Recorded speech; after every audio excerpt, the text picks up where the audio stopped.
we go. Talking. Now we're talking. Hello, everybody. Oh, goodness. Peeking. Hello, everybody.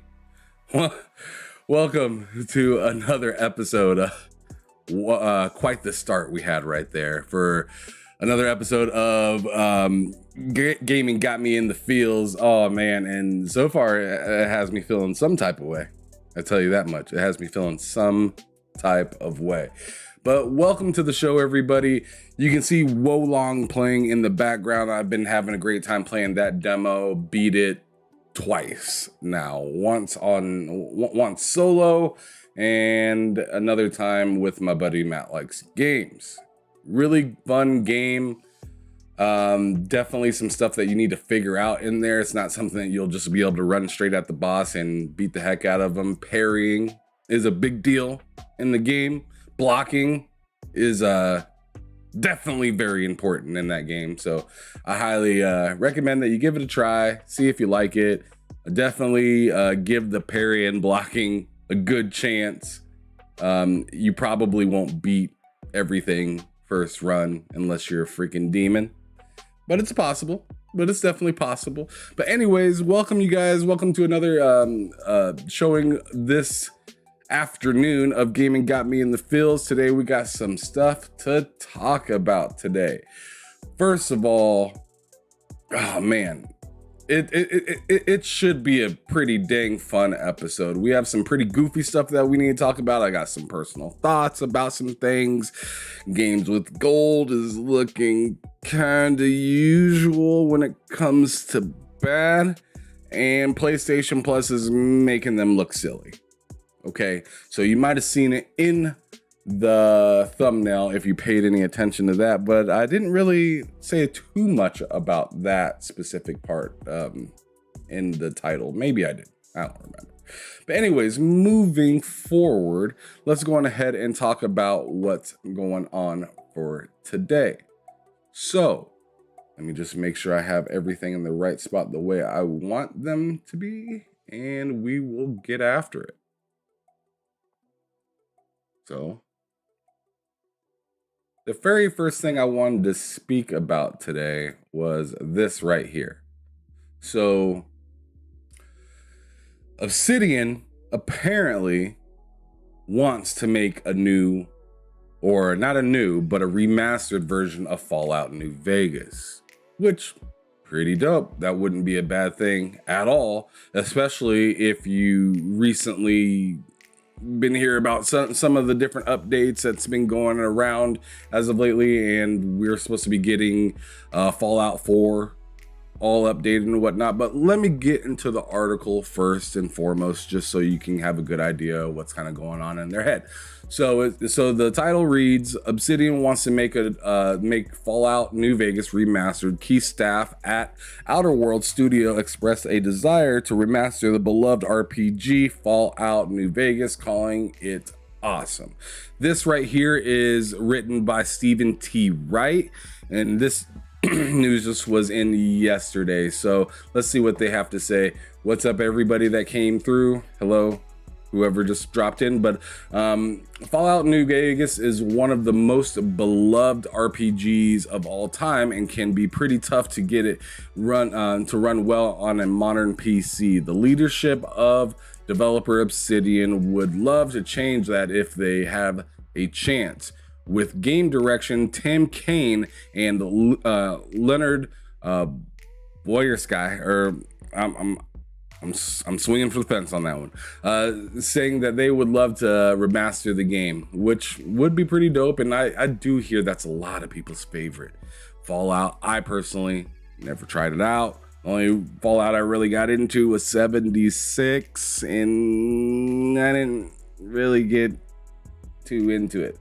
It felt kind of broken, but at the same time, I do own Fallout 4. I played that for a few hours, but I don't know. I just never was really a big Fallout fan. I do like Skyrim and some other Bethesda titles, but Fallout was a title that I never really got into. But a lot of people have told me, hey, if you think you may like Fallout at all, you should check out New Vegas. What up, Arcade247? What's cracking? Thanks for stopping through. But anyways, let's continue with the article. So it says when it came out, it had stability issues. DeMilt said it's overcome those, and now people are able to go back to that game because those characters and the stories are just rich, and the people want to be there. Kane and Boyarsky agreed with DeMilt's point, calling it prospect of a graphical remaster awesome. Absolutely, that would be pretty cool. More than a decade after launch, New Vegas is arguably the most beloved game in the Fallout series. Through some prefer the blasted out Washington D.C. of its predecessor, Fallout 3. Some old school fans might also throw the original Fallout 1 and 2 into the mix, though the game received significant criticism at launch for its recurring technical problems, especially its frequent crashes. New Vegas is widely loved for its quality of writing characters and its unique faction reputation system. Last year, Giant Bob and Jeff Grubb said that at Microsoft we're discussing a hypothetical New Vegas 2, which that would be pretty dope to see for some people. Like I said, me, I don't know if I care so much. Never really got too much into Fallout, but I know it's massive and everybody absolutely loves it for whatever reason. But anyways, Obsidian recently announced the Outer Worlds Spacer's Choice Edition will improve its graphic load times and more. So there you go. And so if we scroll down just a hair bit more, we can see the actual article that talks about the Outer Worlds Spacer's Choice Edition features a new enhancement out this month. So let's just run through that real quick, just so you have a good idea of what you're getting yourself into. It says an update version of the Outer Worlds will release on March 7th for PC, PS5, Xbox Series S and X, bundling the game with its 2 expansions. Murder on Iridonos or whatever, and Peril of Gorgon. Got it. Together with numerous technical improvements, the Outer Worlds Spacer's Choice Edition will add higher resolution graphics, dynamic weather systems, overhaul lighting and in environments, improved performance and load times, enhanced details on characters, and increase level cap, and more. Pretty cool stuff. I might actually have to hop in this game and give it a try, because I have only played like the first Outer Worlds. I'm not even gonna lie to you. I mean, I'm not even gonna lie at all. I played like the first hour or 2 of Outer Worlds when your like ship is like busted and whatnot, and you go out and you start to meet everybody and talk to people. What up, Dragonheart Yobi? Too big, what's cracking? But I didn't really get into it because I felt like this was gonna be a long game, and I was in the middle of playing my quick hit games at that time period. So a long game wasn't really in my wheelhouse at that time period, but I'm starting to run a little short on some of the games I've been playing as of lately, with beating Hogwarts Legacy, Atomic Heart.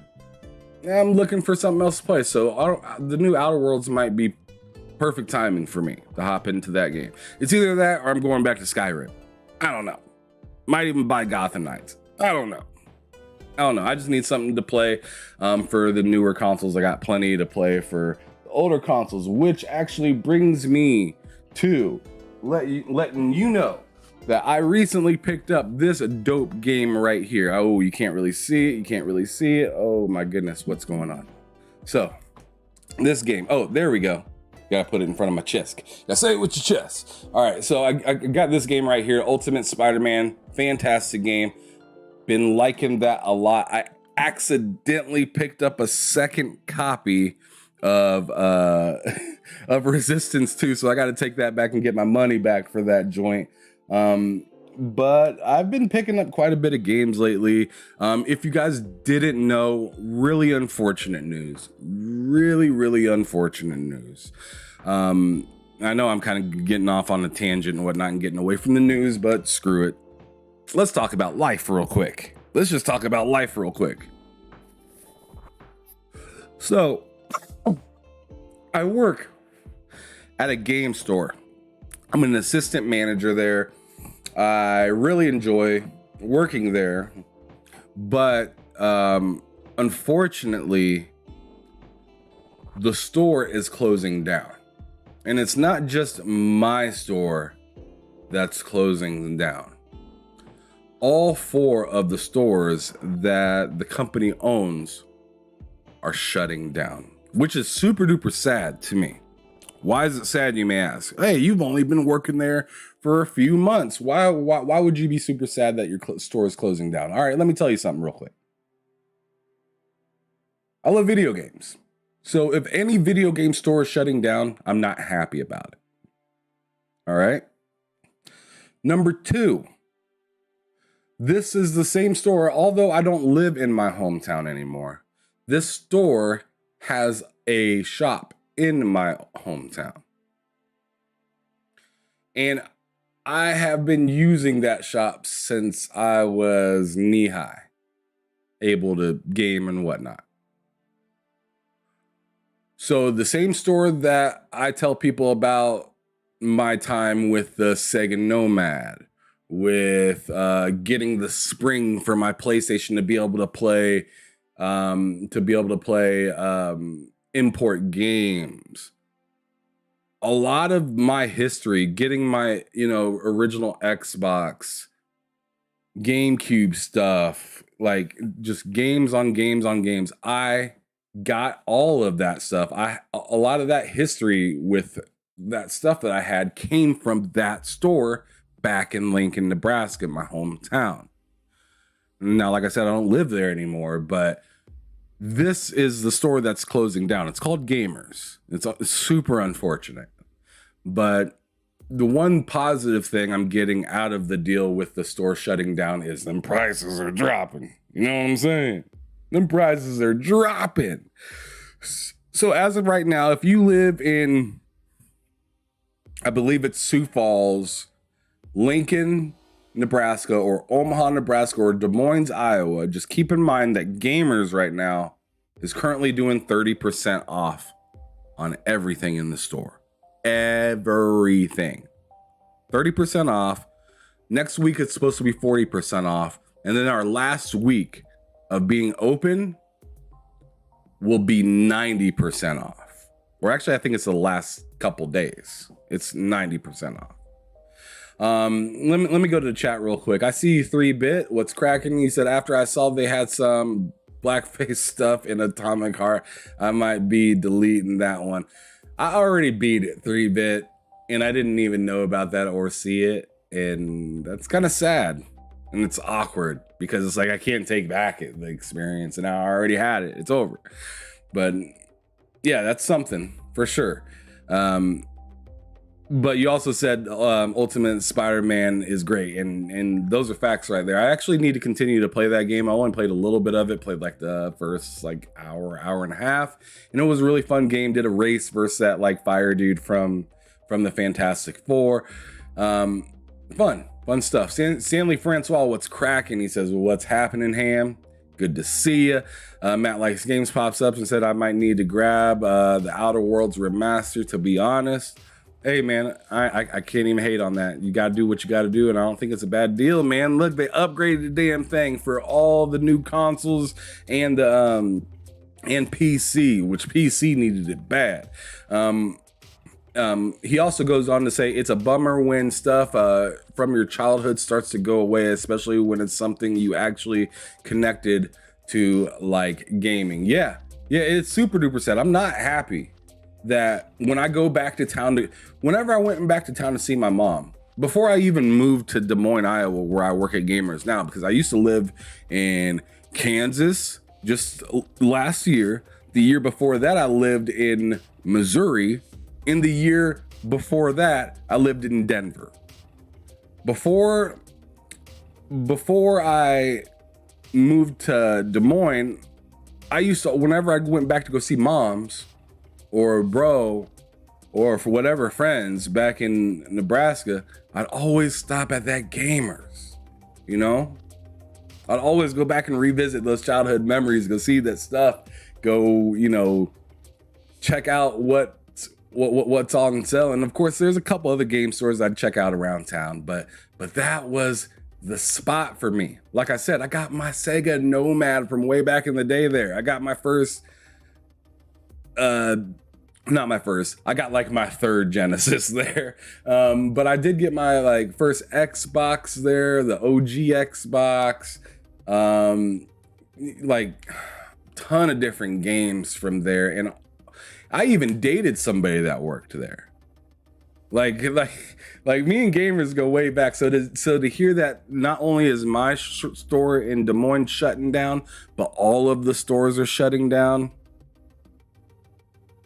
kind of irks me a little bit, because it's not shutting down because of the climate of today's, you know, way of running business, or it's not going down because gaming is going more digital or anything like that. It's going down because of bad management. For the few months that I've worked there, I haven't been able to get any approval to purchase games in, because the owner would not give us cake, wouldn't give us that cake to continue.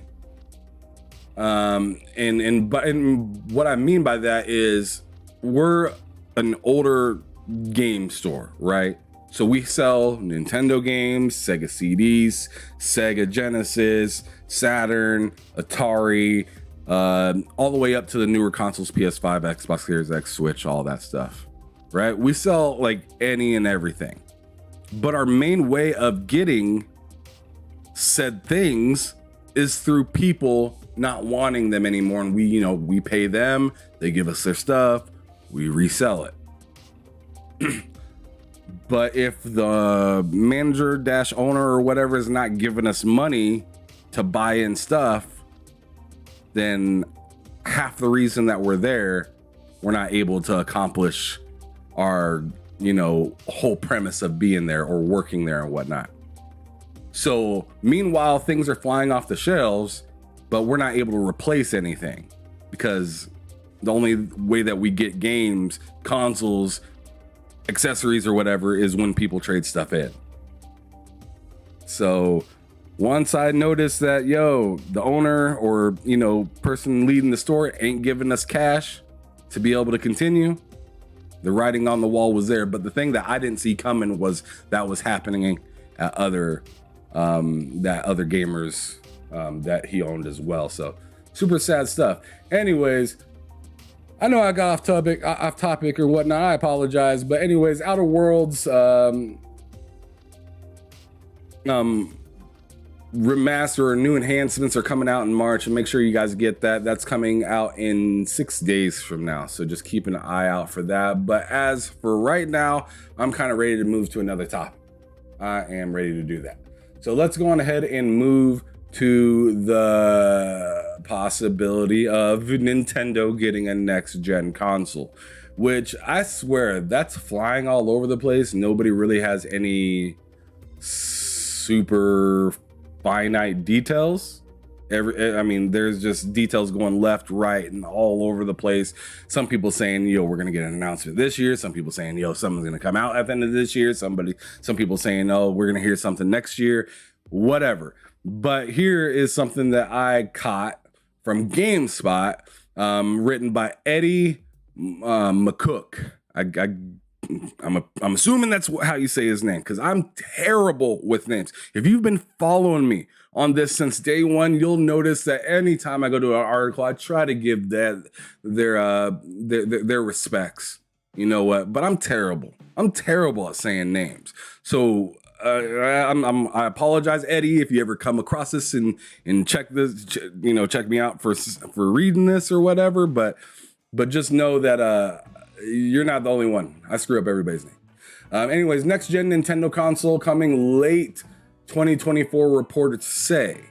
A new console from Nintendo could be here next year. Eddie goes on to say, a new report has shed light on the video game industry landscape as it relates to the overall size and health of the market. And in particular, it claims the PS5 is expected to increase its lead over the Xbox Series X and then in the time to come. Excuse me. The report also suggests the next Nintendo hardware platform will launch in 2024.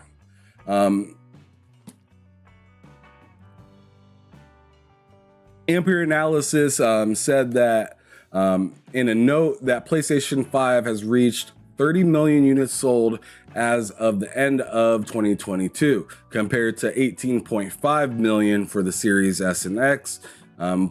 Publishes the new PS5 sales figure every 3 months, but Microsoft no longer shares Xbox sales numbers, so it's unclear where exactly Ampere is getting its information from beyond its own estimates.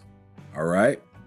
In event, Ampere pointed out that both the PS5 and Xbox Series X faced supply issues in 2022, but the Series S was more readily available. I think that's obvious. This allowed Xbox to take advantage of Sony's supply chains issues and gain a little market share. However, the PS5 supply has since rebounded significantly because of this. Ampere said it expects the gap between PS5 and Xbox Series S and X sales to widen in the first half of 2023, which has done so in our opinion. So, I mean, I don't think any of us would really argue that it's kind of widened a little bit. I mean, God of War versus something like maybe Hi-Fi Rush. I mean, Hi-Fi Rush is a good looking game, but let's not kid ourselves. God of War is a console seller. All right. Forspoken, not so much. Okay. Forspoken's closer to that like Hi-Fi level of getting people to purchase.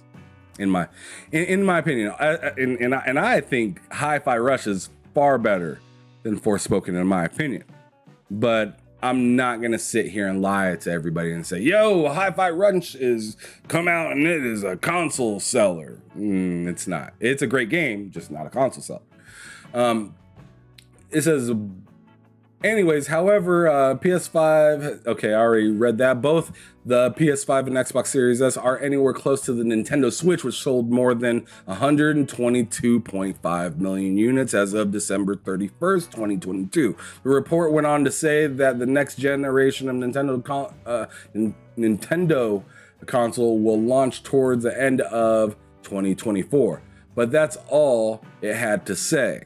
There has been rumors a more powerful Switch precorrelating for a long time now, but Nintendo has never confirmed this. Nintendo, however, confirmed that it will launch a new console before the year 2100. Thanks, Nintendo.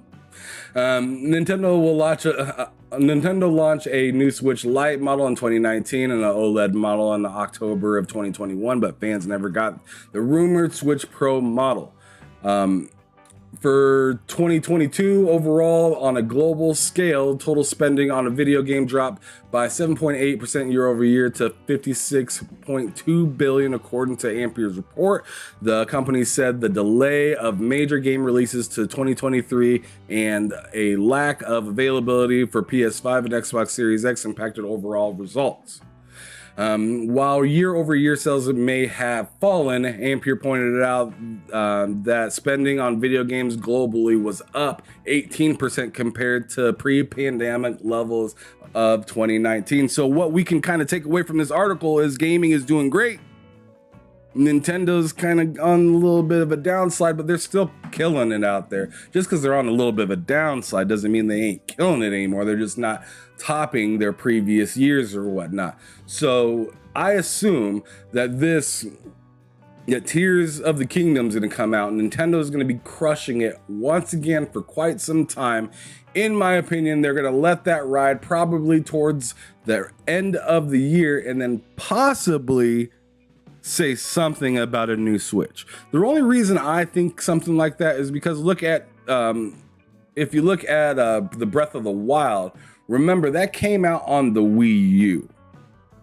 Breath of the Wild came out on the Wii U and the Switch. as well. I'm thinking that this game, Tears of the Kingdom, could possibly be that game that they use to merge into the next generation for Nintendo devices. Just my opinion. When that will happen, I'm feeling that sometime around the holiday season we might hear something about it, but this is going based off of just some of the stuff that I've read. I have no sources that have told me any of this stuff. Just spitballing and guessing. But anyways, what's cracking, Charlie Hustle? I see you up in the chat. He says, hey, Ham. He shouts out Dragonheart Yobi as well, which what up, Dragonheart Yobi? Dre Watson, what's up? Good to see you up in here. He says, yeah, that is interesting and it makes sense. Probably talking about something I was talking about a little bit earlier. But let's see. 3-Bit says Forspoken sold 29,000 copies. Hi-Fi Rush has 2 million players. That's a fact. That's a fact. And hey man, ain't nobody hating on that Game Pass for being able to play Hi-Fi Rush. I tell you that much. I seen people that hate on Xbox like it's a job, saying that, oh, I'm paying $1 to go ahead and play Hi-Fi Rush. Cause I'm goofy as a mug. I'm goofy as a motherfucker. I'm dumb as shit. I'm gonna go give this company $1 and play this game, and I got away scot-free. And it's like, man, sit your ass down. You know you happy as hell to be able to play some of these games over here on Game Pass. You finally get to eat. And nobody told you to spend $1. You went on ahead and took it on your own volition. Spent the money, put the money into Game Pass's pocket. It don't matter if it's $1, $15, whatever. You supported it. So I'm happy to hear that. And yes, Matt brings up a good point of something that has been brought to light earlier today. Actually seen it from Clobrill, but shout out to Matt for bringing it here today on the stream. He said also Hi-Fi Rush added a photo mode today, by the way, which they did, and the photo mode's supposed to be pretty wild. You can set the way Chai looks in it and whatnot. It just sounds pretty cool. It makes me want to download it and just try it again, because there was some definite moments in which I wanted to use photo mode, but it just didn't have it. So another game that needs to get that, God of War Ragnarok. Where you at? Y'all need to get photo mode in that game as well. But the thing is I already platinumed that, so I probably won't go back to it. But anyways, 3-Bit hops in and says, I'm trying to see if I'm just reading it wrong, but I keep seeing people say that 29,000 for Forspoken. That sounds mighty low. It does. That sounds a little lower than I'd anticipate. I mean, I don't blame you for double taking at that, because that doesn't sound right. But then again, if that is the facts, that's really bad. That's really freaking bad. I'm not sure if Ragnarok ever actually added photo mode. You know what? Let me know if they did, because that'd be interesting. But I'm telling you, I already platinumed it, so I'm probably not going to download it and play it again. Probably will never play Ragnarok again. It's okay. I don't care. Anyways, moving on to the next piece of news. Oh, look at that. Forspoken. There it is. There it is. Oh, yeah, they did. That's what's up. Well, I redact what I just said. I effed up. God of War has photo mode. There you go. Anyways, Forspoken developer Luminous Productions is merging with Square Enix, and that might sound good. When I first heard that, I was like, oh, congrats, Luminous. And then I realized what it was. Not good. All right, so let's go on ahead and dig into this a little bit. This article right here is, oh my goodness, this name right here. Rhiannon? I don't know. Rhiannon? Bevan? I don't freaking know. I should make this a whole segment where I just try to read people's names, because I'm so bad at it. But anyways, it says Forspoken developer is merging with Square Enix, but the studio says that the summer DLC will still go ahead as planned. So there's DLC coming out for Forspoken. Keep that in mind, and it's supposed to be coming out this summer. So it's the article goes to say that Forspoken developer I almost said Luminous Engine. Luminous Productions is merging with its publisher Square Enix. This is despite Forspoken being met with mixed reviews from critics and even worse reception from fans, criticized for its dull combat, empty open world, and cringy dialogue. Oh my goodness, they went in on that sucker, didn't they? That was disrespectful. What's cracking, Jeremy Brown? What's happening? Because they flopped. Gotcha. So Luminous Production just confirmed the move on Twitter, revealing that the merger will be complete by May 1st. The statement reassures fans that it remains focused on Forspoken for now, but it's not clear how long it will be permanent or permitted to support the game beyond this. All right, so in the beginning of May 1st, our talented team will join Square Enix to deliver new, innovative gaming experiences to play across the globe, reads a statement shared on Twitter. Let's continue. It goes on to say that the team will still work on Forspoken and is currently working on the patch to address overall game performance. The statement that there will be an update patch soon. All right. So we're not going to read all that. We're just going to skip on down. So on top of this, the studio says that the upcoming DLC is still on track for the summer release. So it seems that the merger shouldn't affect the release window.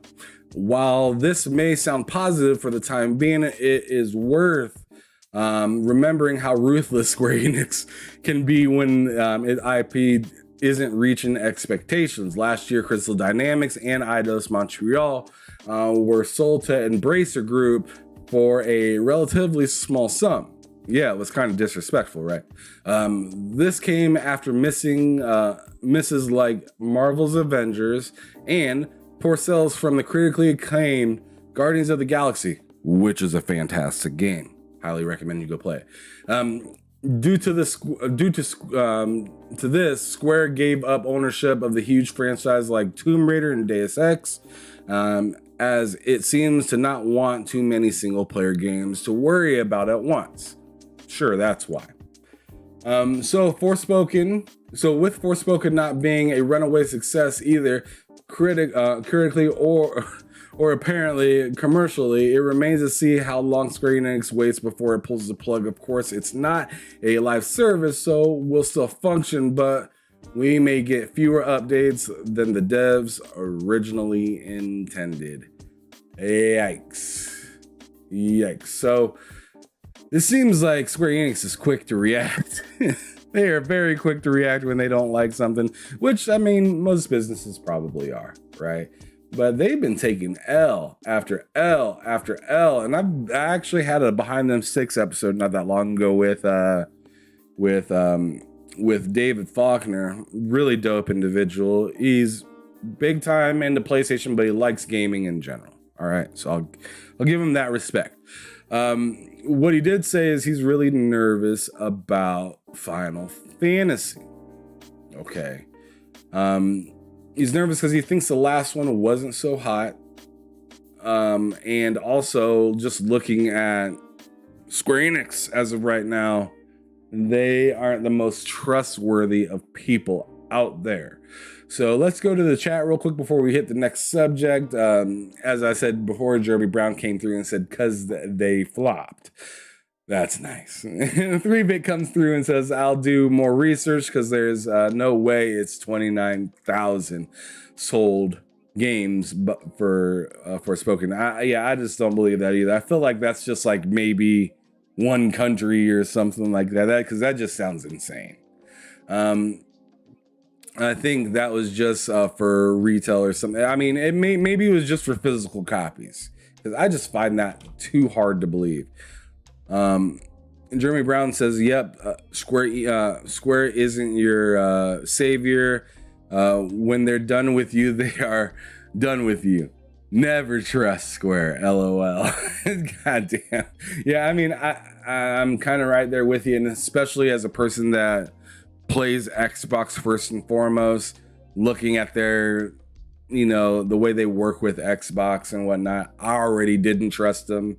Now they're pushing out some funky games out for a console that they supposedly love.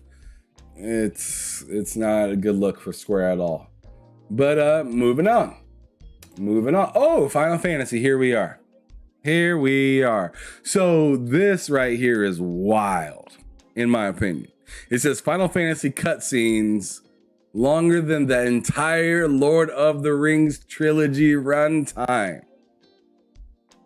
You ready for this? Oh man, I should get Cozy Beluga in here because she would love this. She would be so down to play this right here, right? Anyways, Final Fantasy 16 cutscenes longer than the entire Lord of the Rings trilogy runtime, written by Greg Gabriel. Oh my God, why do they always gotta make part of the name hard for me? I'm sorry. I apologize. Machado Pariza. I don't know. I'm gonna call him Gabriel. All right, Gabriel. Thank you. Square Enix producer Naoki Yoshida reveals that upcoming Final Fantasy 16 will have several hours of cutscenes, and several hours ain't lying. This is wild.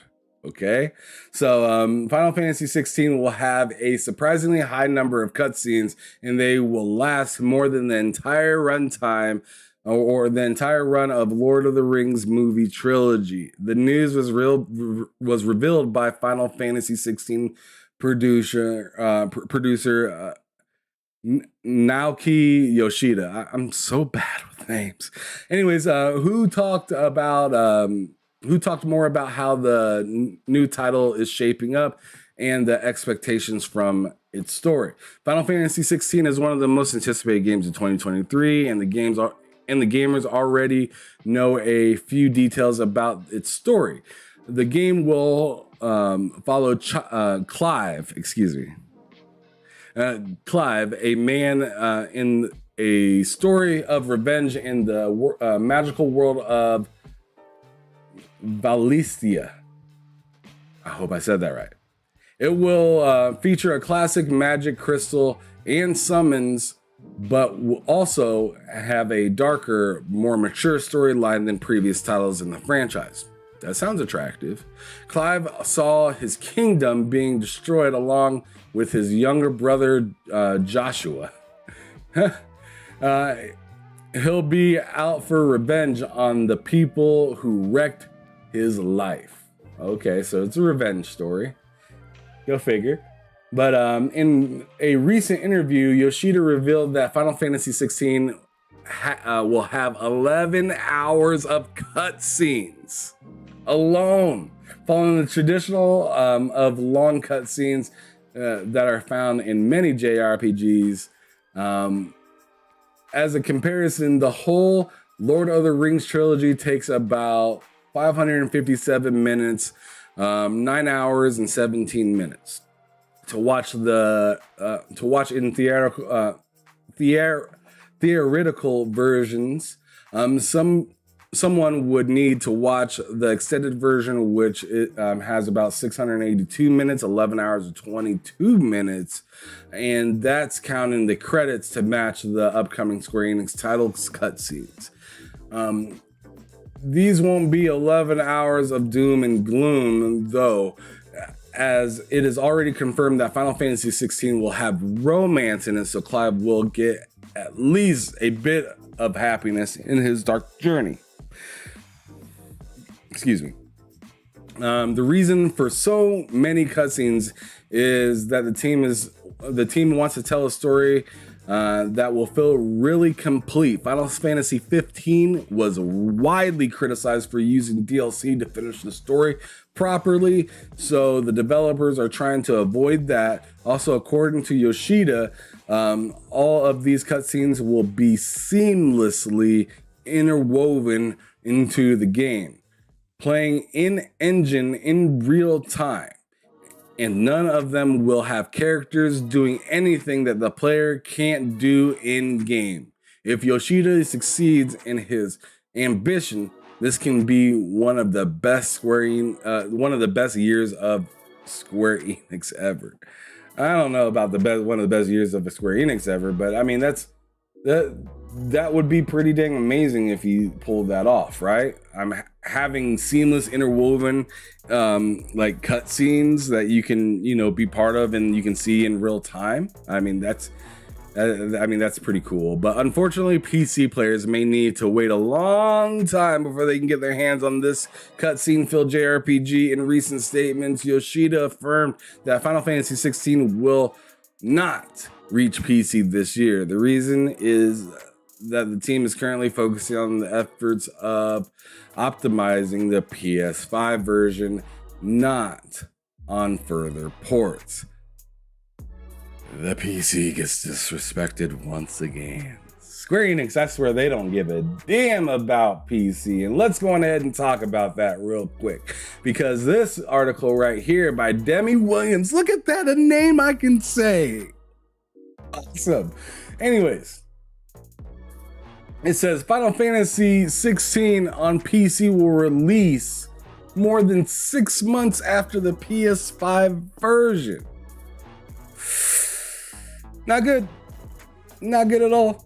What's cracking, everybody that showed up, though? Make sure you guys hit that like button. If you're not subscribed yet, please do so. I'd really appreciate it. We are on the road to 1,000 subscriptions, and right now I'm in the middle of reading an article, so let me get back to it.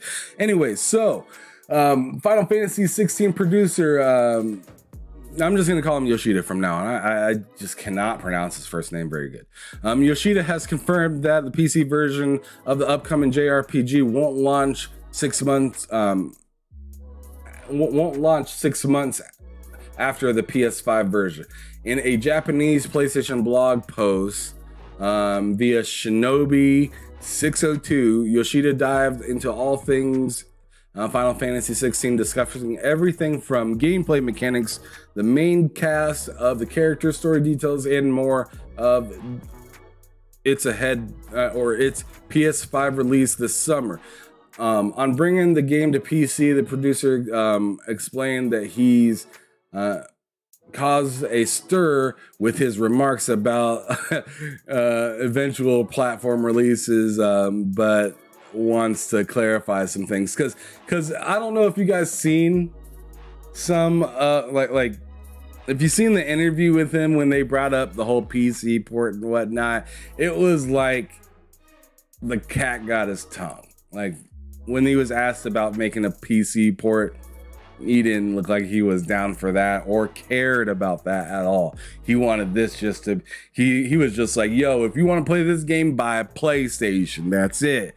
Mic drop. That's the story right there. But it sounds like he's kind of going back on what he said. Hey, Jeremy's outside right now. He says, yes, Square PC ports are trash. Square will die on PS5 or on the PlayStation Hill. I guess so. That's the Sony effect. Oh my goodness. This man's going wild right now. I like you, Jeremy. I like you a lot. That's fantastic. That's fantastic. Anyways, so continuing on, goodness gracious, this thing is jumping around. Can you hold still article? That would be great. Anyways, it says Yoshida said that although it is true that Final Fantasy is a 6 months limited time exclusive on PS5, the game won't be ready for PC in that time frame. Of course it's not, right? Because you don't really care about PC at all. It is a completely different story that the PC version will be released in half a year. I will make it clear, but the PC version will not come out in half a year, Yoshida said. This is because we spent a lot of time and money optimizing the PS5 platform to deliver the best gaming experience. Of course, I would like to release a PC version at some point so that everyone can play as many games as possible, he continued. However, even if we start optimizing the PC version after the PS5 version comes out, we won't be able to optimize in a half of a year. So it won't come out in a short span of half a year. I would like to release it eventually, and I think I will, but I am not on at the stage where I can say when. Yoshida joked that if the PC version comes out in a half year, he would quit the company, addressing fans by saying, "Please don't say I won't buy the PS5 version because the PC version will be released in half a year." Final Fantasy 16 is set to launch June 22nd for PS5. Isn't that wild? It sounds the way they make it sound is that they went like out of their way to make sure that they didn't have time, or like they didn't feel like hiring on any more help or anything. Like, not that they have to do that by any means, but he made it sound like, yo, like, I'm not in a rush. It might happen in like a year or something. So really, that 6-month exclusivity isn't just 6 months. That's pretty much what he just said. The 6-month exclusivity isn't really just 6 months. It's longer than that. It's just that's how long we would have to wait if we were ready to drop a PC port. But we won't be. So really, it's an even longer exclusive than you think. Whatever, right? It's crazy. It's crazy. I feel like Square and PlayStation are just toe dipping with PC, and it's just so inconsistent and weird. I just don't like it. I don't like it. It's either be all the way in or just don't do it at all. That's where I'm kind of at with it. Gogopol nails it, right? He says they're both being cocky and putting blame on fans. Matt Likes Games says, he wants as many people as possible to play his game. What's up with that Xbox for it? Oh, of course you went there. Of course. Nelson Gaming says Rocksteady approach. They are learning. I guess so. What are they learning though? Because it seems like what they're doing is not learning how to port to PC, or not learning how to care about other platforms other than Sony. Jeremy Brown says Square needs to hurry up and marry Sony. That's a fact.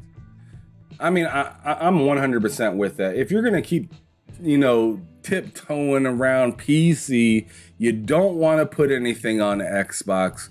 Your pride, love, and joy is everything when it's put onto PlayStation. Like, why are you sitting there just messing around with fans' feelings? That's really all you're doing, because I'm sure Xbox already knows the deal. I feel like the only reason they're staying open is just to be able to continue to get money from Nintendo as well, because they know that's like promised money right there. Nintendo is gonna sell games. They're gonna continue to sell consoles and stuff like that. So I feel like that's the only reason Square hasn't jumped ship to Sony quite yet. It's because of their ties with Nintendo and stuff like that, which in my opinion, I don't know how strong that relationship even really is, because, Final Fantasy came from Nintendo, went into PlayStation, and didn't really seem like Nintendo liked that a whole lot. You know what I'm saying? But anyways, continuing on down the chat, Matt Likes Game says facts there. Clown Publisher LMAO. Gogopol says, I agree. Either you are in or out. I'd rather straight up say we support PS5 because Sony paid us. or PS5 has more Square fans. Just say it. Yeah, just say it and just do it. Quit tiptoeing around and acting like us fans and appreciate that. Oh, you kind of it's like, you know, that fine ass woman that like walks up in the room and just teases everybody and then just walks away. Oh yeah, here's my number, and then you go to call her, it's the wrong number. I mean, that's what Square is essentially doing, just gaslighting the hell out of everybody. And then they come out with a game like Forspoken. You know, Octopath Traveler is supposed to be really good, the second one, but they put the first one in the Game Pass, and then they didn't even port an Xbox version of it. Like, whether it comes in the Game Pass or not is whatever. But like, I hate the excuse, oh, Xbox gamers don't buy that many games, but then you skip around on when you put your games into it, as if like they're just supposed to start off on number 2 or get number 1 and not number 2, or, you know, it just makes no goddamn sense in my opinion. None. Thanks to everybody for showing up, though. I'm gonna continue on, keep this thing moving, keep this ship a-sailing. We only got a few more topics yet until we get the hell up out of here. But the next one that I wanted to bring up, Xbox games with gold lineup. Talk about pain. We thought Square Enix was down bad. I'm not just talking about Xbox being down bad, because I think they're okay. I think Xbox, especially when it comes to Game Pass and possibly the first party this year, hopefully, is doing good. But let's not kid ourselves. I'm gonna take a thought process from what Matt Likes Games likes to say a lot. Take the money that you're getting to do games with gold and throw Xbox a pizza party. Because nobody wants these games. Sure, maybe Cozy Beluga wants these games. Maybe she does. But I would be surprised if she even noticed that these came out and ran out and got them. Games with gold has sucked for a long time. The last time that I remember getting a great games with gold game is when Xbox tried to up their price from $60 to $120 a year for games with for Xbox Live. And I remember when they did that, they tried to be slick. Xbox tried to be slick and say, "Yo, the price is raised," and then they put Gears of War 5 in there. Right? They redacted all that stuff. They're like, "Oh, we didn't say anything. We're out. We're out of here. We're not doing that anymore. We're back to $60. But keep Gears of War." But what they didn't say is, what just happened is you just made sure to not get any good games ever again with games with gold. That's pretty much what they said.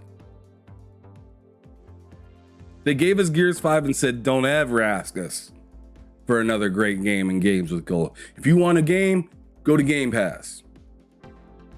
And you know what? I'm not mad at them for doing that. But like, let's stop with the games with gold thing. Let's put that, whatever you're doing with that, just put those games into like Game Pass or something and put that money towards something else. Nobody's begging for these games. Not to say that some of them aren't good. Sure, they might be good. But like when I see something for like a month lineup come out, I'm expecting to see something that I can recognize. Something that might pull me in. I tell you what are these games? All right, so I don't even know if I really want to read this article because this is, I'll do it. You know what? I'll struggle through it just for you guys. So Stephen T. Wright wrote this article. Xbox games with gold lineup for March 2023 revealed. Truberbrook, Sudden Strike 4 Complete Collection, and Lamentum. What is this? Will be available to Xbox and Xbox Game Pass Ultimate subscribers in March. So obviously, if you have Xbox Game Pass Ultimate, you get gold, right? So I just don't know. But anyways, it says Microsoft has announced the lineup of Xbox games with gold for March 2023. It includes 3 games: Trooper Brook, Sudden Strike 4 Complete Collection, and Lamentum. As with all the games with games with gold or gold games, they will be available next month for gold and Game Pass Ultimate subscribers. Trooper Brook will be available to download from March 1st to 31st. The game, which usually retails for $30, is a sci-fi mystery adventure where you can explore the titular 1960s German village, which hides many secrets, featuring backgrounds made of handmade miniatures and all sorts of wacky science as you fight to save the world. That I still don't know what that is. It tried to tell me, but I still don't know what it is. Okay, so and then the next one, Sudden Strike 4 Complete Collection, will be available to grab March 1st through the 31st. This World War II RTS game, not in the RTS, so I probably won't play that either. But just in case you are, this game allows you to relive some of the most memorable moments in military history. Maybe Mike might like this. Hard Days Mike, you might like this game because you're really into history and whatnot. But it says including in Rommel's Africa, the Finnish front, and the iconic road to Dunkirk. This package includes all 5 previous releases, DLCs for Sudden Strike 4. So check it out if you're interested. I'm not that interested. I'm interested to tell somebody about it, but I'm not interested to play it. All right, and then the last one, Lamentum, will be downloadable from March 16th to April 15th. A Lovecraftian adventure set in a haunted mansion. Lamentum allows you to explore the dark depths of the human psyche as nobleman Victor Hartwell must decide how far he will go to save his sick wife. This survival horror game is not for the faint of heart. Last month's games, including The King and Guts and Goals. Guts and Goals will be available to subscribe through the 15th of March. Microsoft's other major services, Game Pass or Xbox Game Pass, has recently added a number of notable games, including controversial FPS, Atomic Heart, and the upcoming Wolong Fallen Dynasty. So, very exciting, I guess, for some. But I tell you what, not that interested in it. So, anyways, let's move on and see what the heck else is going on. So, yeah, nothing there for me. But as for PlayStation, I'm pretty sure they have some pretty decent stuff coming out towards for this month. Unfortunate for Xbox, but very good for PlayStation. Let me look that up real quick. I had it right here, but I guess it randomizes the stuff that we get. So games for the month for PlayStation Plus.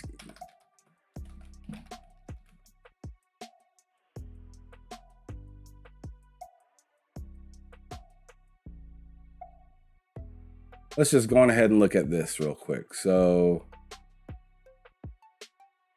here we go. Okay, that's not it. But I know Battlefield 2042 was supposed to be one of them. Maybe that was last month, but let's look. March 2023. Oh, wow. So check this out. This is funny. So March 2023, PS Plus and PS Plus Extra and Premium games. Ghostwire Tokyo. You know what they're doing right there. They're putting that in the PlayStation Plus and Premium because guess what Xbox is getting this month? Ghostwire Tokyo. And Xbox can't talk about it yet. Xbox can't talk about it yet, but it's going into that service. That's funny. Immortals Phoenix Rising is also going in. Rainbow Six Extraction. Tchia. Day one game. Look at them. Day one games in the PlayStation Plus. Uncharted Legacy of Thieves Collection. That's a good get. That's pretty dope right there. But Ghostwire Tokyo is the one that throws me off a little bit. Wild. All right, so yeah, that's what we got to look forward to, you guys. That's fun. It's gonna be a fight between Xbox and PlayStation, and yeah, PlayStation's currently in that lead right now, but PlayStation is also looking a little nervous, and it's different. It's a different look from PlayStation than we've seen in some years, I tell you. But before we get into the next article, before we hit the last two, let me go on ahead and hit the chat real quick and see what you guys are talking about. So, let's see. Let me go back to, let me go back to Jeremy Brown. So, Jeremy Brown says, I don't know, could be fun, not knowing, but yeah. And then he says, Game Pass be dropping bangers out here. Gogo Pole says, yeah, it's hard to compete against the Game Pass games for the time to play, but I've played Sudden Strike 4 on PC. It's a good game. I'm of all the three games that I read right there, that was the only one that I could kind of follow what they were talking about. And like I said, I'm not exactly excited to play that game, but I'm excited to tell my bud Mike about it because he's really into history and stuff like that. So, hey, might be a little bit interested, but will he play it? I'd be surprised. Like I said, stop doing this whole monthly giving games away for free. Just throw them into Game Pass and throw the Games with Gold team a party and just tell them, hey, you're relocated to a better spot that's more helpful for our company. But continuing down with the chat, Jeremy Brown says, Wolong gonna be good. It is good. It's a lot of fun. Here it is in the background for you guys to see while I'm finishing out with the rest of these comments. Wolong's pretty wild. But anyways, continuing on, Gogo Pole says, yep, Wolong tomorrow, and that's a 30-hour type game for sure. Matt Likes Game says, yeah, Wolong is my hype game for this month, though I'm also hyped for Ghostwire Tokyo later this month in Game Pass. Gogo Pole, yes, Ghostwire is underrated, so says my nephew, he loves that game for some reason. It looks really fun. I remember Matt playing it for a while. He said that those haptics were a little wild, but it was cool. Gogo Po said, yeah, Ghostwire. Okay, I already read that. Jeremy Brown, gotta find time for those as well. Been grinding in Division 2, which Division 2 is a great game. I played the living hell out of Division 2. I did that skyscraper mission, I think it's called the Summit. The Summit is very repetitive. It's very repetitive, but it's fun nonetheless. Very fun nonetheless. If you haven't really got into Division 2, I recommend it, although it may be a little late in the game to get into that. But if you get the DLC, I think it helps you like jump up levels or something like that. I don't remember. But anyways, let's see. Arcade 4247 was cracking again. Good to see you. I know you were here earlier. I seen you in the chat.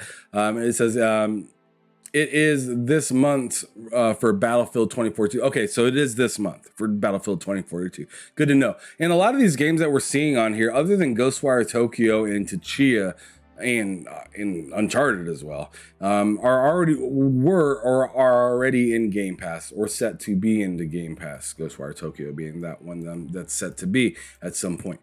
But let's see. Gogopo also says, LOL, still trying to get some of the Personas time to play. Hey, Persona's a long ass game, so you better hurry up and mop up whatever other things before you jump into Persona, because that's going to take you 100 to 200 hours to probably play. Not even kidding. Let's see. Gogopo says the last... they did this last year with Deathloop. I think Microsoft doesn't mind. No, I mean, hey, they're doing whatever they can to stiff arm Microsoft and keep them at bay. Look at PlayStation flexing the Tsuchiya day one get. Matt Likes Games says, oh yeah. I mean, hey, I feel like that's the only way they're gonna get a lot of people to play that game. Is day one in PlayStation Plus.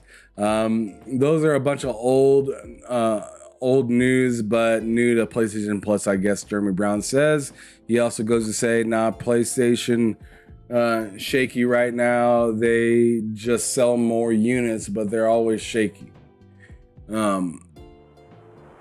Jason Portillo, I'll try it out. Hey, I'll try it out too. It's there, you know. I do the same thing with Game Pass games. I don't think I'm gonna like this game, but it's there, and why not? Especially if it's a newer game. And that's the thing I have with games with gold, is all those games aren't like new, and they're trying to get me to run and play those, and they're kind of stuffed in the folder in the back of your library and everything like that. And it's like, I'm not running to go do this. I don't care that much. Maybe one day, like sometimes I go in there and I'm feeling nice and I'm like, I'll download, I'll claim all of these, and then like I'll download and let my daughter play it, or maybe I'll try it out when it's a super dead time in games. But it hasn't been that dead in games in a while, and I don't see that happening anytime soon. But as for a brand new game like Tsuchiya, it seems goofy. I'm not really interested in it, but if it's day one, I'll try it just to give my 2 cents. Why not? I already have PlayStation Plus Premium. Why not? I have that whole year paid out. I'm done with it. But anyways, Jeremy Brown says, I haven't made it that far. I have the DLC to go 30 levels up, but I like to level up naturally. Fair enough. Fair enough. That's good on you. Good on you for doing that.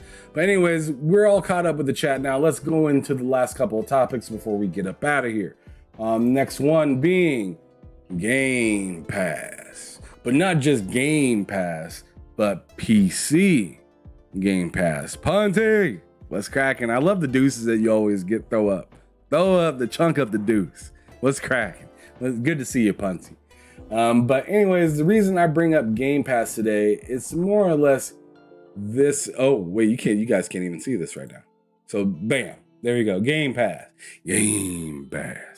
The reason I bring that up is because of this little thing down here that you might be able to read. I'm not sure if you can see it or not, but it says PC gaming.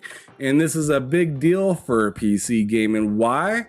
Because PC Game Pass Preview is available for insiders in 40 new countries. Outside. I ain't finna read all these damn countries because I'll just screw them up, probably.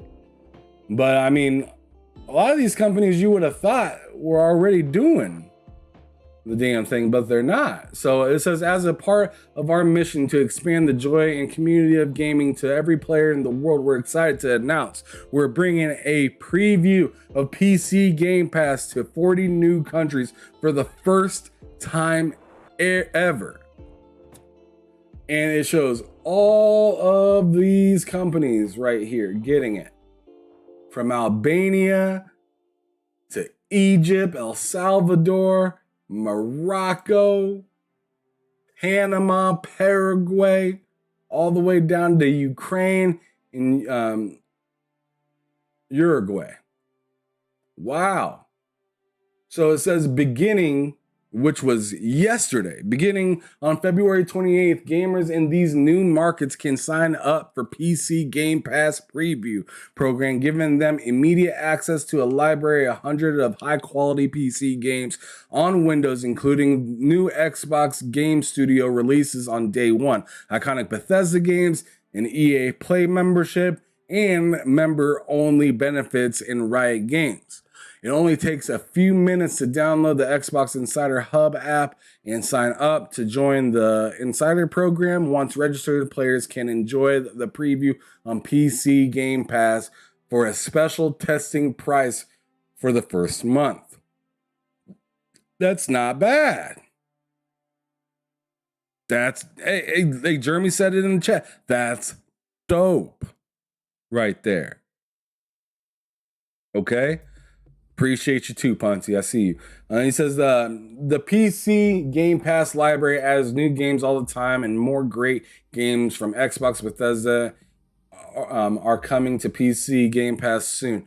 The upcoming action strategy Minecraft Legends will release on Tuesday, April 18th. Redfall Arcane Austin story-driven first-person shooter hits on May 2nd, and more great games are coming soon. In the coming months, PC Game Pass will launch in these countries for all players to experience. This means that Game Pass community members from 86 countries around the world can play hundreds of games together with their friends and family. We look forward to welcoming more players from around the world to the Game Pass community. That is amazing. So, as I said, this article was out just yesterday on the Xbox or Microsoft website. So, as real as it gets, right there for you guys. 40 new countries for the first time being able to play PC Game Pass. That is huge.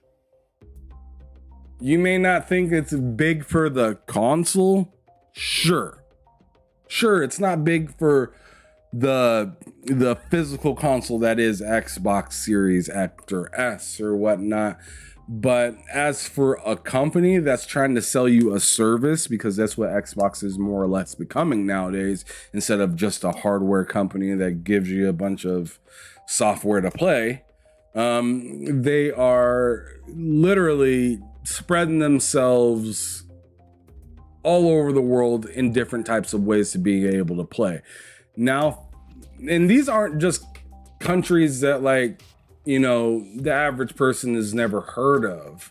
These are all types of, like, from companies that I've personally heard of to some countries that I haven't. I mean, Iceland, bruh. Iceland is getting PC Game Pass.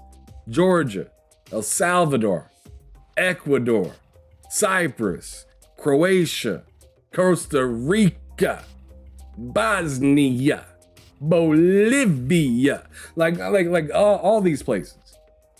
Romania, Serbia, Slovenia. You know what I'm saying? All these joints are outside now with Xbox. That's crazy. Xbox is expanding. As much as people don't want to believe it because the console sells, oh man, PlayStation got like a time and a half more sales console-wise. What does it matter when all of it's going to PC? I can buy a handheld device, not a Steam Deck, but like I can buy this AM Neo, which is a little more expensive than the Steam Deck. runs Windows, and I can play all of these games. And if I were to live in another country and I had something like an AM Neo, why wouldn't I want to have something like Game Pass? That's just going to give me hundreds of games.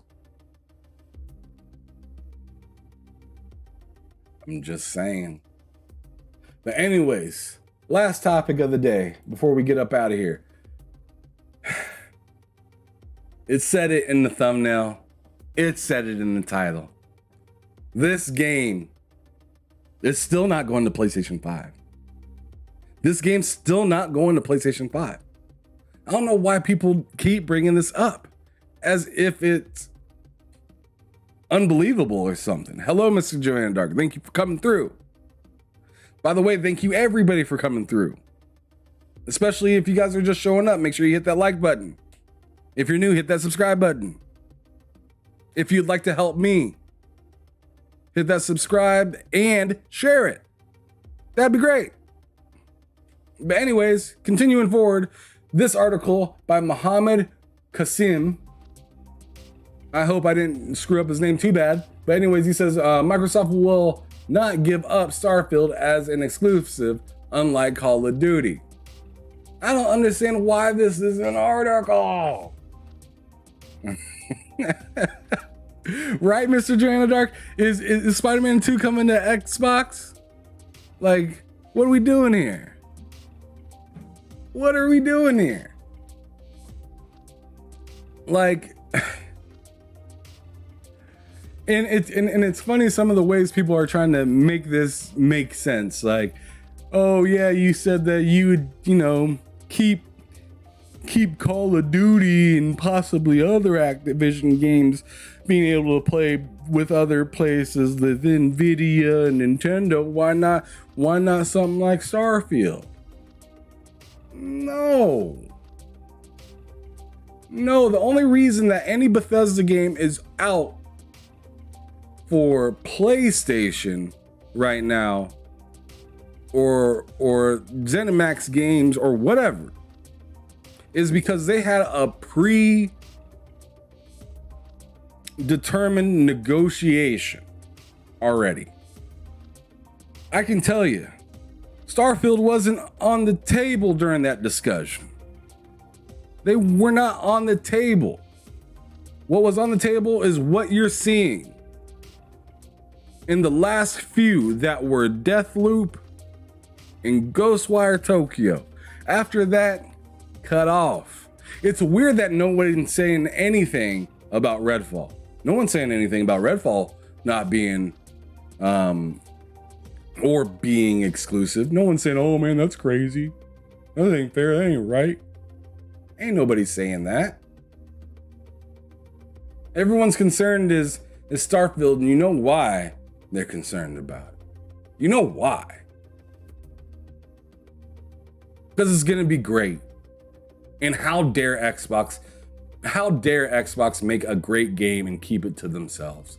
That's just not fair. How dare they do that? Meanwhile, let's not say anything about Octopath Traveler.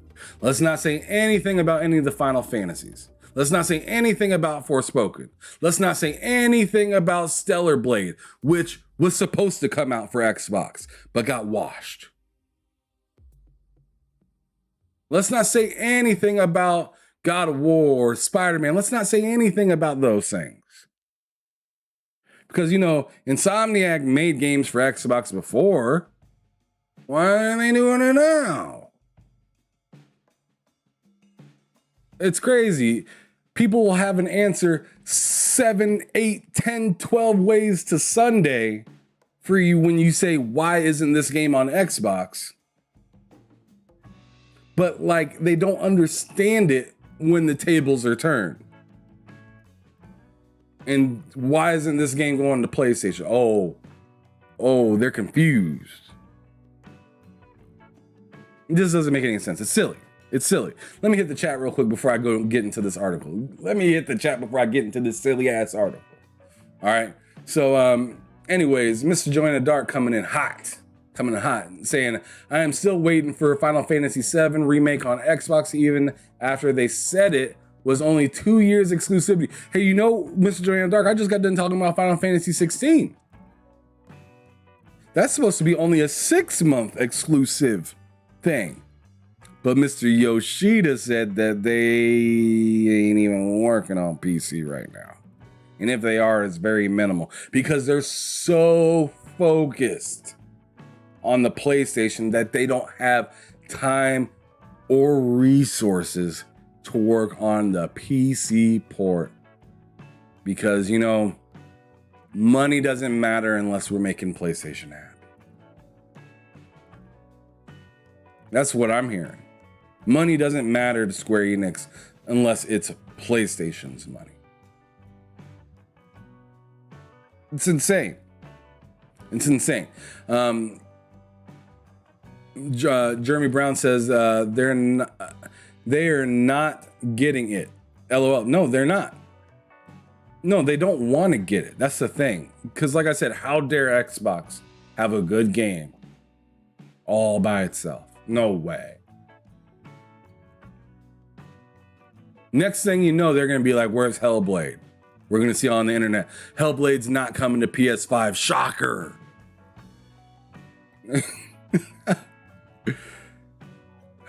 Gogo Pose says they all have console entitlement issues. It's 100% what that is.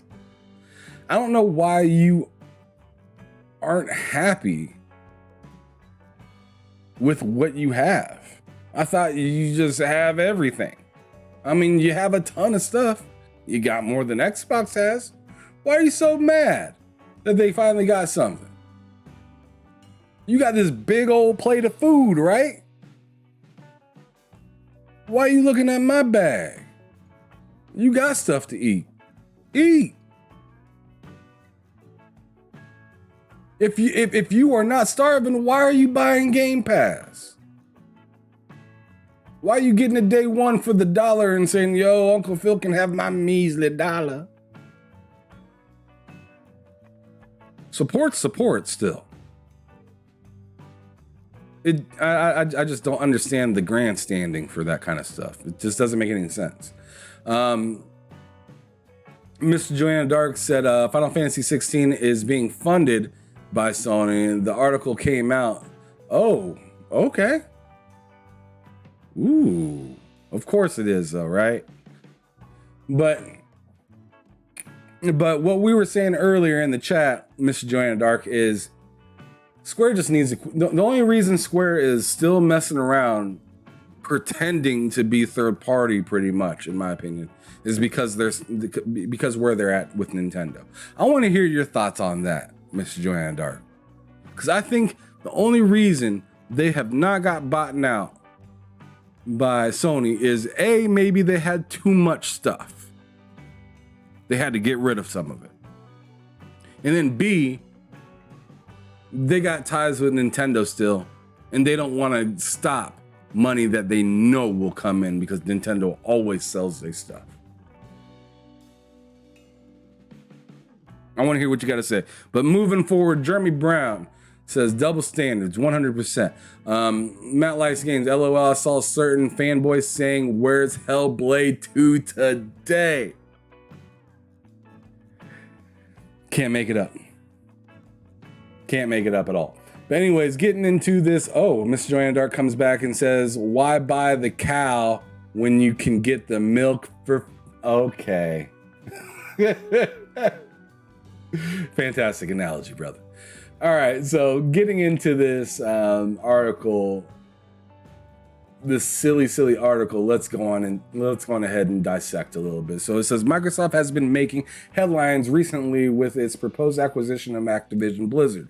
The $68.7 billion dollar deal would give Microsoft access to the popular franchise such as Call of Duty. However, it isn't as simple as it looks. In fact, the proposed acquisition has been met with scrutiny from regulators who are concerned about the potential impact on competition within the video game industry. In effect, to address these concerns, Microsoft has been making concessions to its competitors, including promises to keep popular franchises such as Call of Duty multi-platform.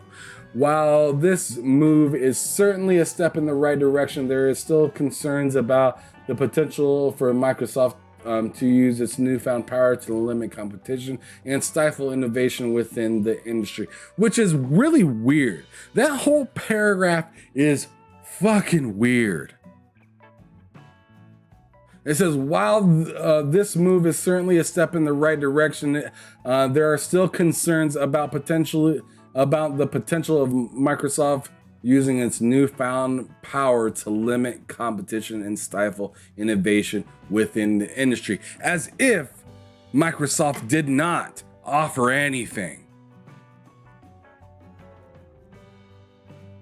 Like they haven't been offering anything. This paragraph reads as if Microsoft is taking and not giving anything. That's how this article reads right now. I don't like it particularly, but I'll still read it. Sure, why not? I don't particularly like it because it's just like, dude, from the get-go, they've been talking about hooking them up with Call of Duty. And, okay, whatever. Anyways, it says, the idea of COD being multi-platform and Starfield being an exclusive, as if that's crazy. They say it like it's crazy. Like Sony never bought Insomniac and came out with Spider-Man.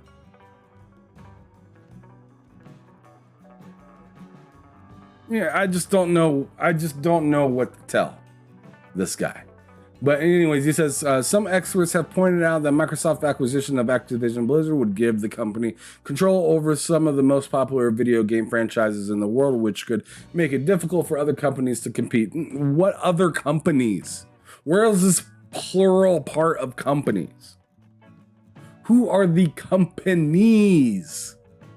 I know a company, but who are the companies? Because the only one that we're really seeing, or actually, I'll give you two companies. One that left the cloud service, that's Google. I almost gave you a finger right there. That's great. One that left the cloud, the cloud space, that is Google, and they didn't even, in my opinion, they didn't even really try. They barely tried. I mean, they shut down their own studio, made all these promises to all these people, never paid some of them, dished out all this free hardware to people. Like, I don't think they tried that hard. What up, 108 Dragon? What up, Lemetheus in the chat? What's cracking? I don't want to sit here and pretend like Google gave it a hard-earned effort. And on top of that, they were a one-trick pony with only having, no pun intended on the pony part, but they were a one-trick pony that only had cloud services to be able to play. And as PlayStation has done, as Microsoft has done, you gotta have a main platform and then have cloud be just part of it. It can't be the whole pie. If it's the whole pie, you're limiting a ton of the world from being able to experience your product, because it has to be online all the time just to even be able to play anything, which is insane. Which is insane to think that you can run with that and keep it going. It's insane. And then the second one, obviously, being Sony. So as I said, when they say make it difficult for other companies to compete, I need to know where they're getting that plural term. I'd like to understand who else other than PlayStation and Google that doesn't really like this. Oh, 108 Dragons outside. He says, this summer Nintendo will announce a new system. Mark my words. Hey, man, that'd be dope.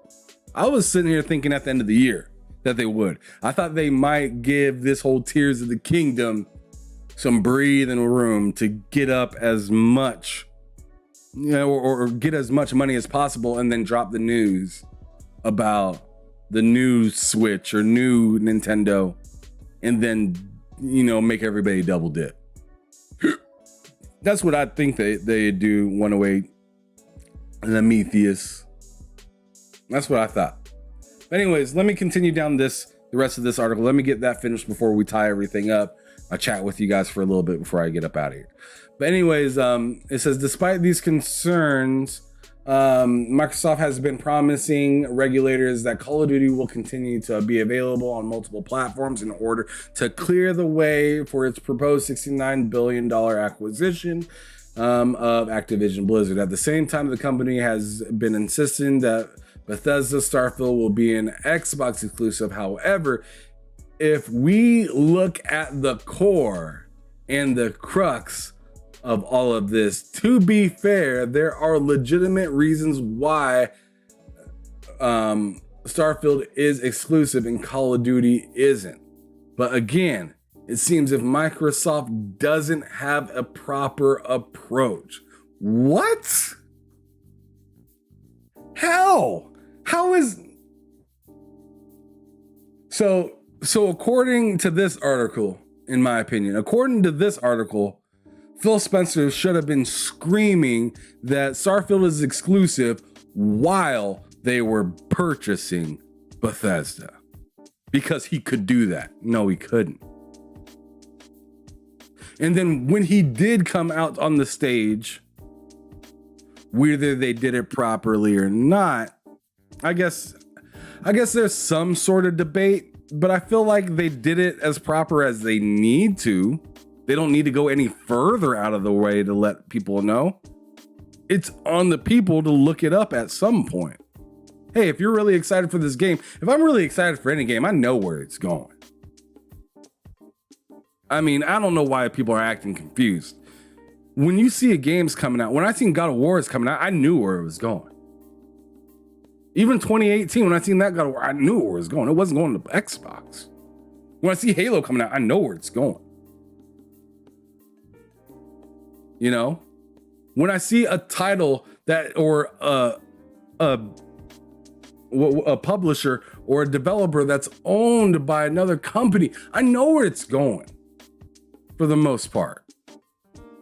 Unless they come out and say, we're going everywhere, I know where it's going. So I don't know why people are acting stupid like, oh man, Bethesda, no way. Of course. How could they have rolled that out better? I don't know. I mean, did Phil Spencer need to go to the Game Awards and yell it there too, so people can cause a stir and the same thing would probably happen again? Because what has happened over and over and over again is Phil has told people, hey, this is exclusive.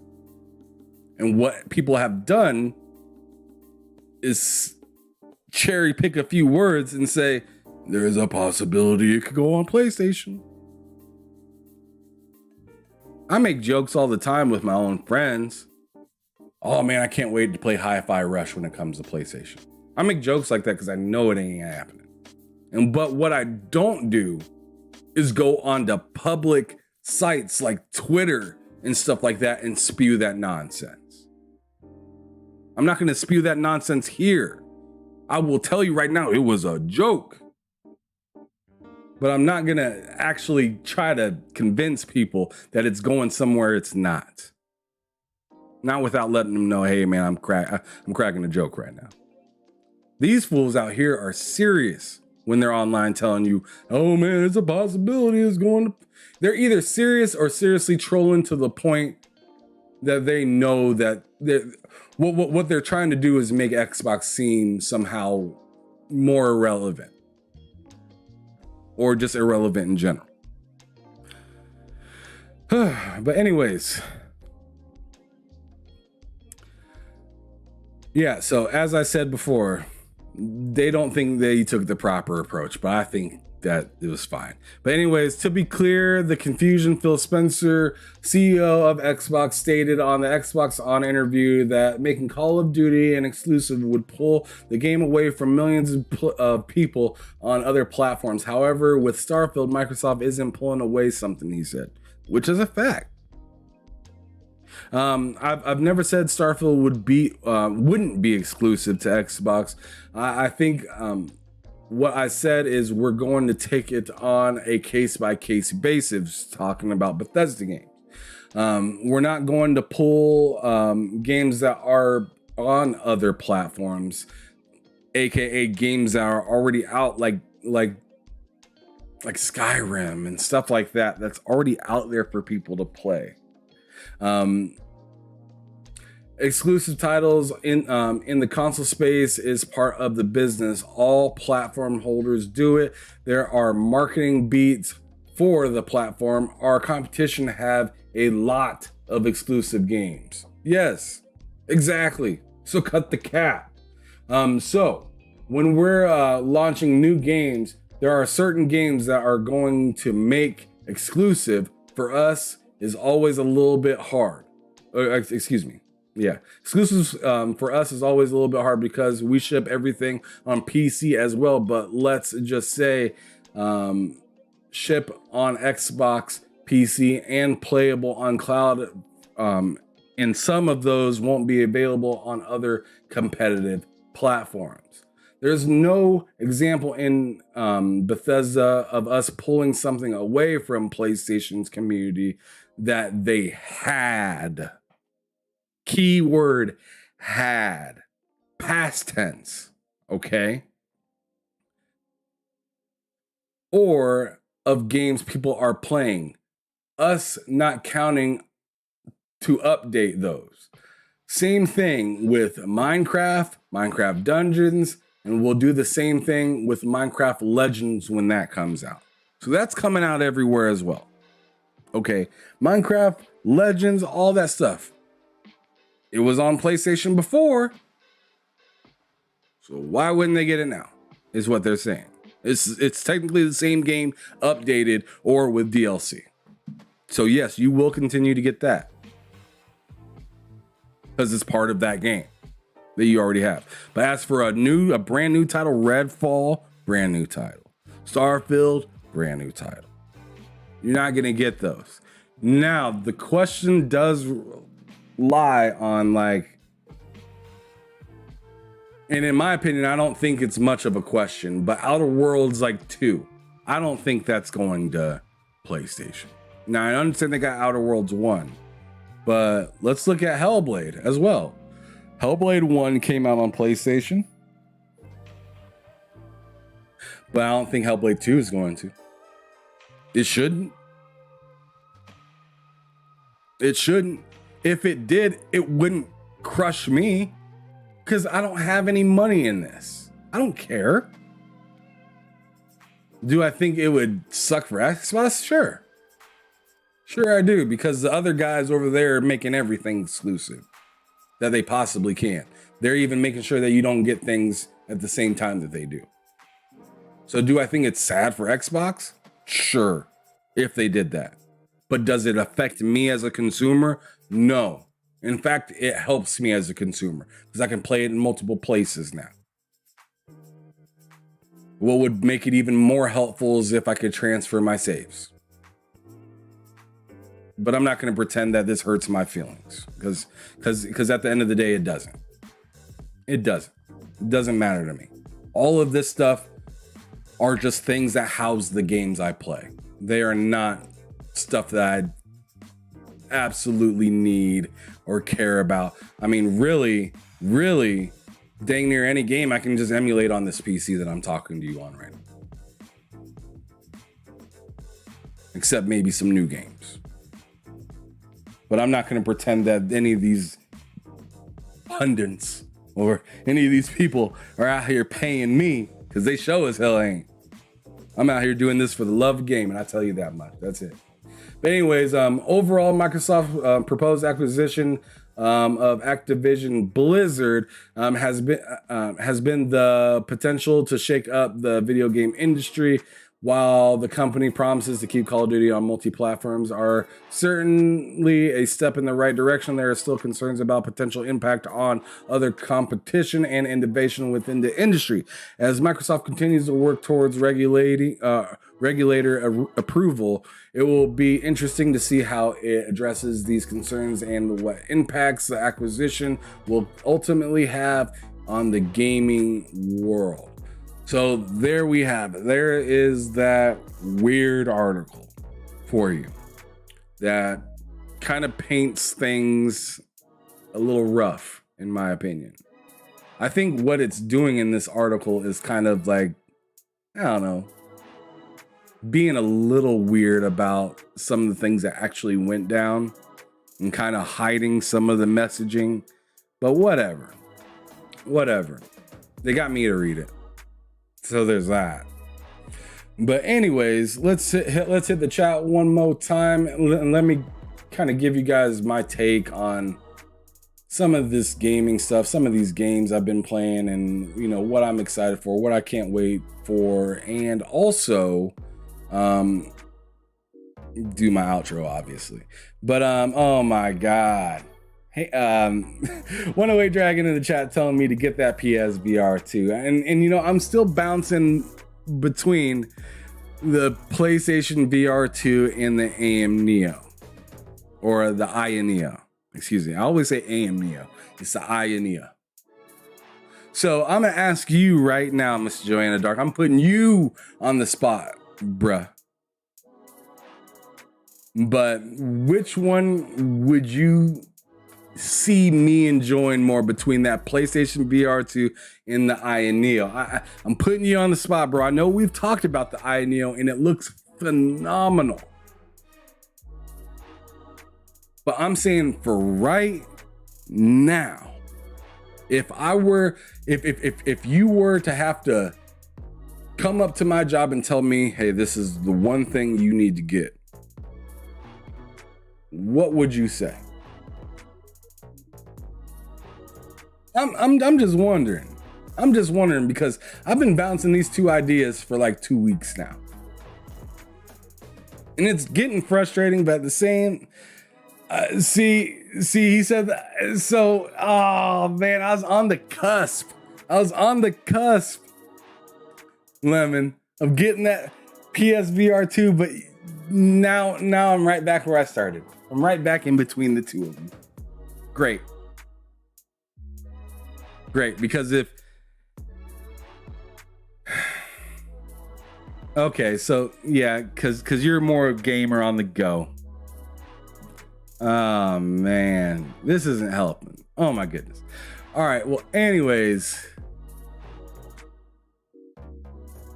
2.5 PS5s. All right, so anyways,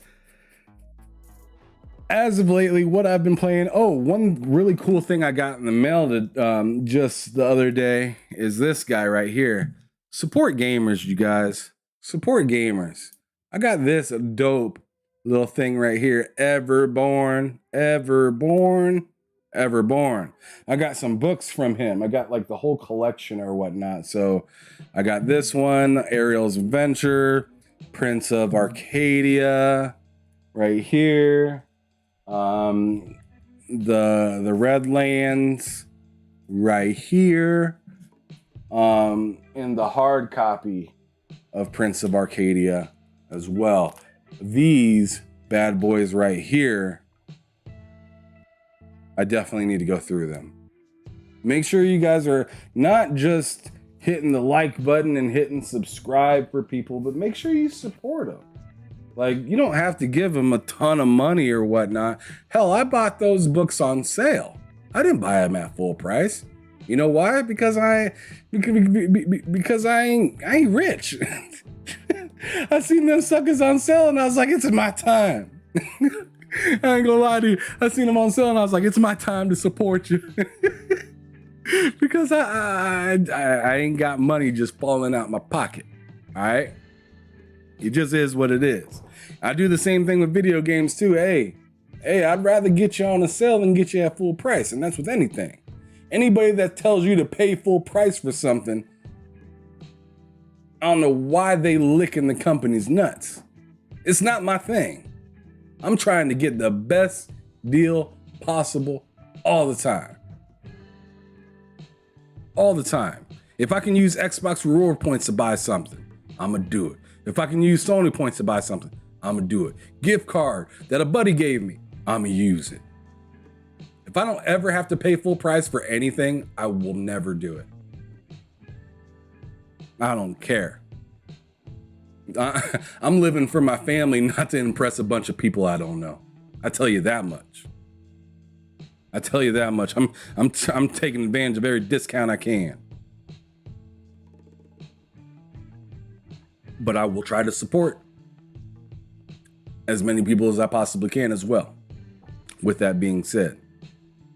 And Lemon, as a matter of fact, I went to your channel, Mr. Lemetheus 108 Dragon. I seen you wearing your shirt that had 108 dragons on it. You know, you had the sword in one hand and the axe in the other, or the blades of chaos or whatever it was. And I was like, man, that's a pretty dope shirt. I went to your channel and I was like, I don't think he has a storefront. Just the other day, I went and purchased a t-shirt for the little man from the Iron Lords podcast. I'm still waiting for that. Addict told me that takes like a month to come in, like a month and a half. So I'm waiting for that shirt to come in still. Pretty excited, but I'm out here trying to support some people. If you guys have, you know, your own gear, your own content, your own game, whatever, let me know. Let me know, because not only am I trying to like have people on all the time, but I'd like to be able to do what I just did with Everborn and be like, yo, check out this joint right here. Go pick it up. Everborn.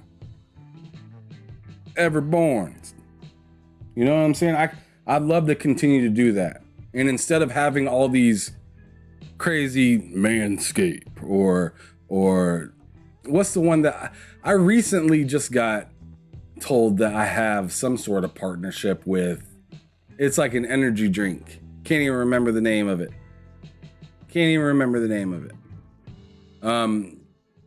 But yeah, I got accepted for something like that. And I was just thinking, you know, like, it's hard to implement something that you don't really care that much about unless I'm getting money for it right now.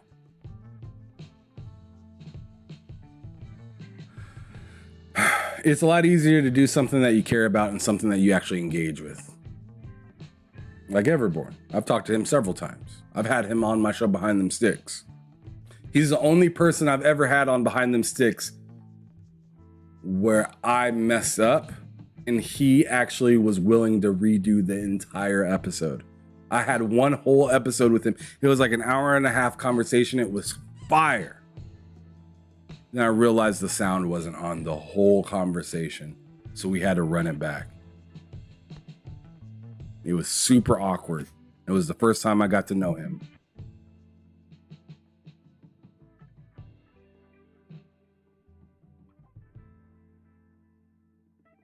All right, so but my daughter over here calling. She's looking for you boys, so I need to get up out of here.